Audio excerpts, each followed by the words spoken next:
আসসালামু আলাইকুম। হযরত দাহিয়াতুল কালবি রয়্যাল তওবার ঘটনা। যে পিলারটির সাথে বসে তওবা করেছিলেন এবং সব সময় এই পিলারটির নিচে বসে মহান আল্লাহর দরবারে অজস্র চোখের পানি ফেলে কান্না করে তওবা করতেন, সেই পিলারের গায়ে আজও লেখা আছে তওবা কিলার। পিলারটি রুজাতুল মিন রিয়াজুল জান্নাতে অবস্থিত।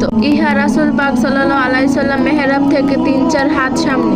আইয়ামে জাহিলিয়াতে ইতিহাস খুলে দেখা যায় নারীরা সমাজে অবহেলিত ছিল। সে সময় নারীদেরকে জিন্দা কবর দেওয়া হতো। সাহাবী দাহিয়াতুল কালবি নিজের হাতে নিজের মেয়েকে জিন্দা কবর দিয়েছেন। সাহাবী দাহিয়াতুল কালবি মুসলমান হওয়ার পর রাসূলুল্লাহ সাল্লাল্লাহু আলাইহি সাল্লাম তাকে বলেন, তুমি মুসলমান হয়েছো, আল্লাহ পাক তোমার সব গুনাহ মাফ করে দিয়েছে। সাহাবী দাহিয়াতুল কালবি 2 চোখের পানি ছেড়ে দিয়ে বললেন, হে রাসূল সাল্লাল্লাহু আলাইহি সাল্লাম, আমার সব গুনাহ মাফ হতে পারে কিন্তু একটি গুনাহ মাফ হবে না। রাসূল সাল্লাল্লাহু আলাইহি সাল্লাম বলেন, তুমি কি মারাত্মক পাপ করেছো?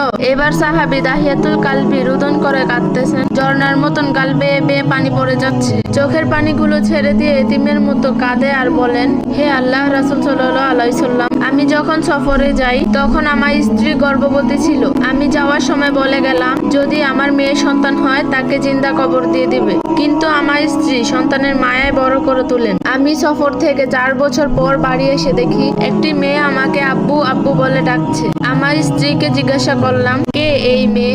স্ত্রী বয়ে বয়ে জবাব দেয়, এই মেয়ে তোমার মেয়ে। আমি স্ত্রীকে ধমকাতে লাগলাম, কেন এই মেয়েকে ছোটকালে জিন্দা কবর দেয়নি? সে বলে, স্বামী তুমি নজর করে দেখো, আল্লাহ তাআলা যেমন সুন্দর করে বানিয়েছে তোমার মেয়েকে আল্লাহ পাক তোমার মতন সুন্দর করে বানিয়েছে, সেই জন্য তার নাম রেখেছি জামিলা। এত সুন্দর মেয়েকে আমি কেমন করে জিন্দা কবর দেই? রাতে যখন বিছানায় ঘুমাতে গেলাম, বিছানায় মেয়েটা আমাকে আব্বু বলে একবার আমার দিকে ফিরে, আম্মু বলে মায়ের দিক ফিরে। জামিলার উপর আমার মায়া হলো। আমি চিন্তা করতে লাগলাম, এত সুন্দর মেয়ে, কি করে আমি তাকে জিন্দা কবর দিব? কিন্তু পরক্ষণে মনে জাগলো, সমাজে আমি বন্ধু বান্ধবকে কি জবাব দেব? তারা আমাকে অপহাস করবে। আহা, কি ঘৃণার কথা! মেয়ের বাপ হয়েছি।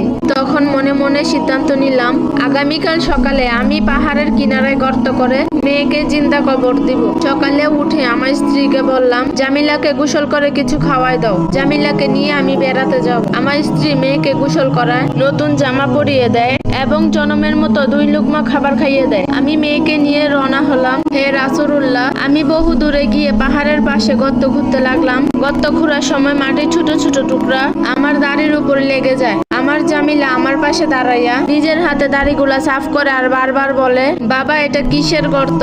এই গর্ত কার জন্য করছো? আমি জামিলাকে বললাম, তুমি দূরে গিয়ে খেলা করো। আমি মনে মনে বললাম, কিছুক্ষণ পর তুমি বুঝতে পারবা এটা কিসের গর্ত। গর্ত যখন হয়ে গেল আমি ডাকলাম, জামিলা দেখে যাও, গর্তের ভেতর কি জানি দেখা